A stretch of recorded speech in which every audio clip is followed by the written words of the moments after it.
Selamat malam sejahtera, Shalom Ibu Bapak, Saudara-saudara Jemaat GPIB Sejahtera di DKI Jakarta yang diberkati Tuhan. Salam sehat semua. Mari membaca Alkitab. Pembacaan Alkitab kita pada malam hari ini terambil dalam kitab 2 Samuel, pasalnya yang kelima dan yang keenam. Mari kita siapkan Alkitab kita berdoa. Bapa di sorga, kami mengucap syukur untuk semua penyertaan Tuhan sepanjang hari yang boleh kami jalani. Dalam penyertaan Tuhan dari pagi hari hingga malam ini tubuh kami diberkati. Sebelum kami memasuki istirahat malam, kami ingin membaca Alkitab yang berintikan firman Allah. Tuhan, karuniakan kami kuasa Roh Kudus-Mu yang akan menguatkan tubuh kami yang lemah, sehingga kami semua fokus dalam pembacaan Alkitab. Kami serahkan diri kami dan doa syukur kami malam ini dalam nama Tuhan Yesus, Juru Selamat kami yang hidup. Amin. Pembacaan Alkitab malam hari ini diambil dari 2 Samuel pasal 5 dan 6. Lalu datanglah segala suku Israel kepada Daud di Hebron dan berkata, "Ketahuilah, kami ini darah dagingmu. Telah lama, ketika Saul memerintah atas kami, engkaulah yang memimpin segala gerakan orang Israel. Dan Tuhan telah berfirman kepadamu, engkaulah yang harus mengembalakan umatku Israel, dan engkaulah yang menjadi raja atas Israel. Maka datanglah semua tua-tua Israel menghadap raja di Hebron.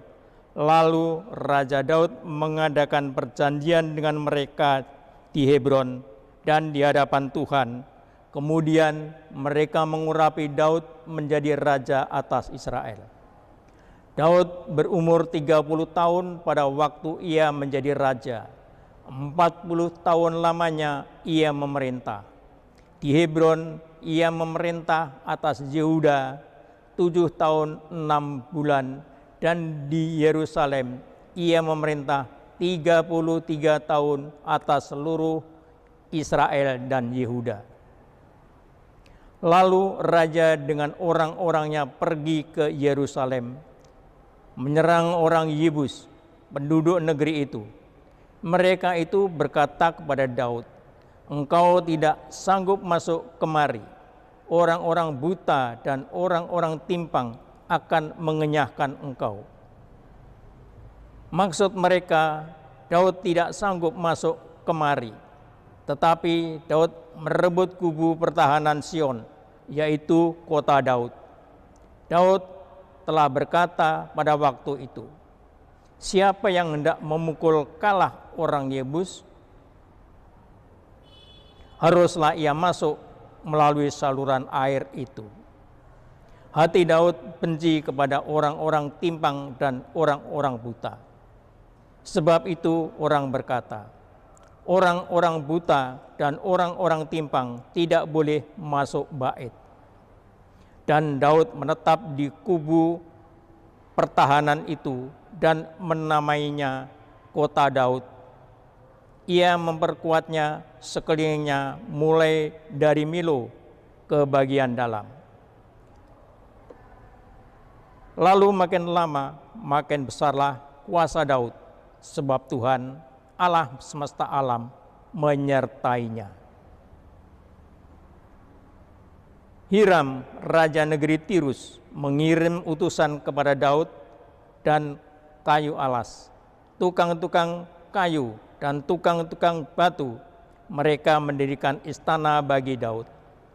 Lalu taulah Daud bahwa Tuhan telah menegakkan dia sebagai raja atas Israel dan telah mengangkat martabat pemerintahannya oleh karena Israel umatnya.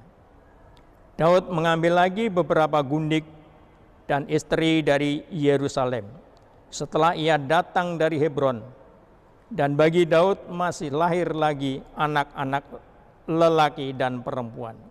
Inilah nama anak-anak yang lahir bagi dia di Yerusalem: Samua, Soba, Nathan, Salomo, Gibar, Idisua, Nefek, Yafia, Edisama, Eliada, dan Elifelet.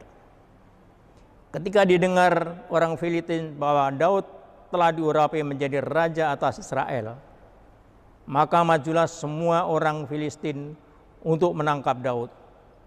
Tetapi Daud mendengar hal itu, lalu ia pergi ke kubu pertahanan. Ketika orang Filistin itu datang dan memencar di lembah Refaim, bertanyalah Daud kepada Tuhan, apakah aku harus maju melawan orang Filistin itu? Akan kau serahkankah mereka ke dalam tanganku? Tuhan menjawab Daud, majulah, sebab aku pasti akan menyerahkan orang Filistin itu ke dalam tanganmu. Lalu datanglah Daud di Baal Perasim dan memukul mereka kalah di sana. Berkatalah ia, Tuhan telah menerobos musuhku di hadapanku, seperti air menerobos. Sebab itu orang menamakan tempat itu Baal Perasim. Orang Filistin itu meninggalkan berhalanya di sana. Lalu Daud dan orang-orangnya mengangkatnya. Ketika orang Filistin maju sekali lagi dan memencar di lembah Refaim, maka bertanyalah Daud kepada Tuhan, dan ia menjawab, janganlah maju, tetapi buatlah gerakan melingkar sampai ke belakang mereka, sehingga engkau dapat menyerang mereka dari jurusan pohon-pohon kertau.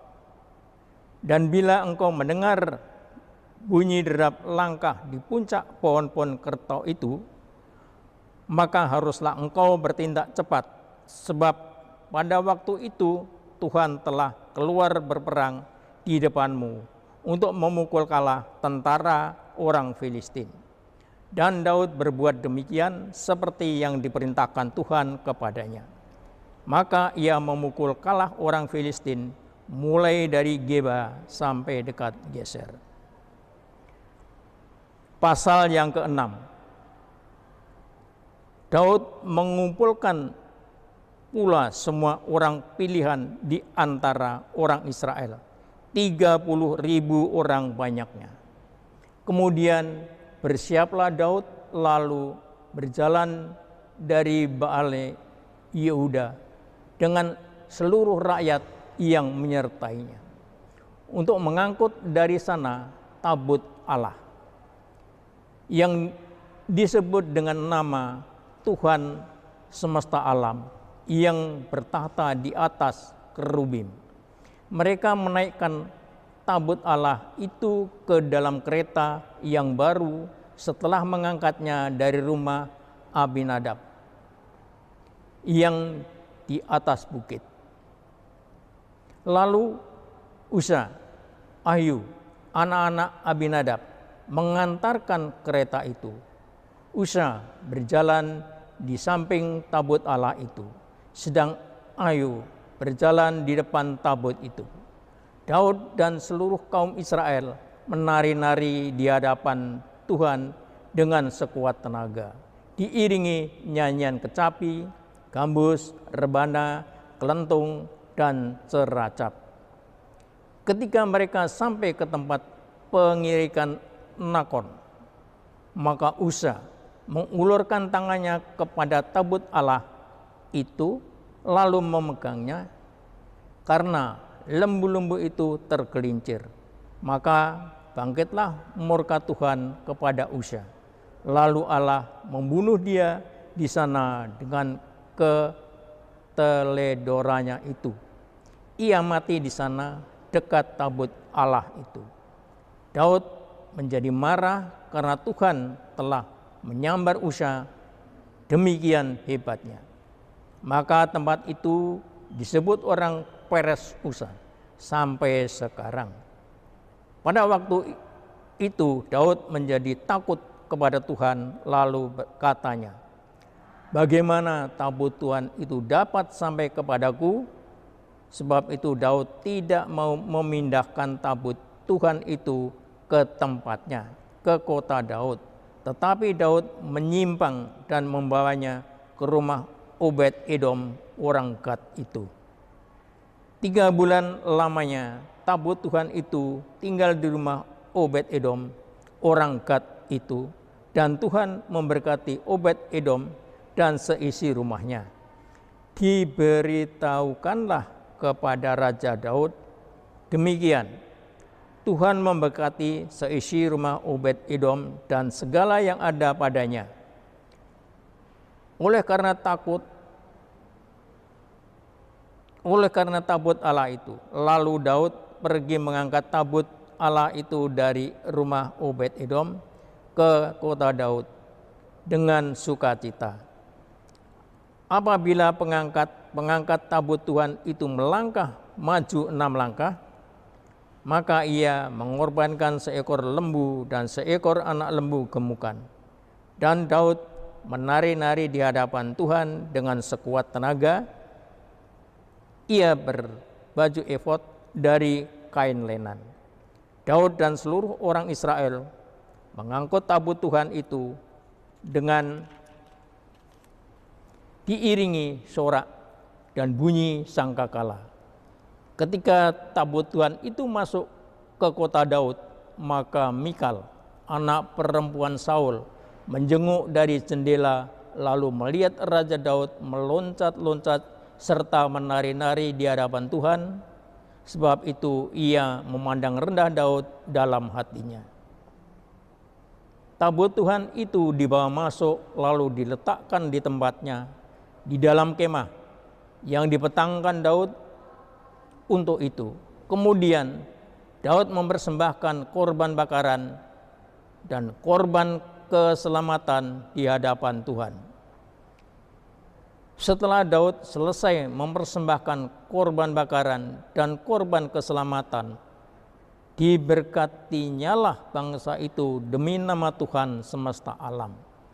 Lalu dibagikannya kepada seluruh bangsa itu, kepada seluruh khalayak ramai Israel, baik laki-laki maupun perempuan.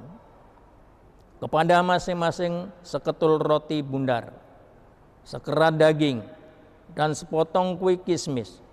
Sesudah itu, pergilah seluruh bangsa itu masing-masing ke rumahnya. Ketika Daud pulang untuk memberi salam kepada seisi rumahnya, maka keluarlah Mikal binti Saul mendapatkan Daud, katanya, betapa raja orang Israel yang menelanjangi dirinya pada hari ini di depan mata budak-budak perempuan para hambanya. Merasa dirinya terhormat pada hari ini, seperti orang hina dengan tidak malu-malu menelanjangi dirinya. Tetapi berkatalah Daud kepada Mikal, di hadapan Tuhan yang telah memilih aku dengan menyisihkan ayahmu dan segenap keluarganya untuk menunjuk aku menjadi raja atas umat Tuhan, yakni atas Israel. Di hadapan Tuhan aku menari-nari, bahkan aku akan menghinakan diriku lebih daripada itu. Engkau akan memandang aku rendah, tetapi bersama-sama budak-budak perempuan yang kau katakan itu, bersama-sama merekalah aku mau dihormati. Mikal binti Saul tidak mendapat anak sampai hari matinya. Demikian pembacaan Alkitab sampai saat ini. Mari kita berdoa.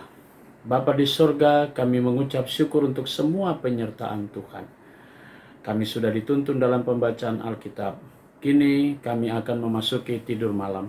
Di dalam tidur malam ini seluruh tubuh kami akan beristirahat. Tuhan, Engkau jaga kami semua dan lindungi kami semua dalam istirahat malam kami. Dan Roh Kudus-Mu menaungi kami semua sehingga besok pagi atas perkenan Tuhan kami boleh kembali bangun untuk menikmati hari yang baru dan karya kerja kami sesuai dengan panggilan dan pengutusan Tuhan. Kami mau berdoa untuk jemaat GPIB Sejahtera di DKI Jakarta. Tuhan Yesus memberkati tiap keluarga, tiap pribadi. Inilah doa kami alaskan semuanya dalam nama Yesus Kristus, Tuhan dan Juru Selamat kami yang hidup. Kami sudah berdoa dan mengucap syukur. Amin. Selamat malam, selamat beristirahat. Tuhan memberkati saudara.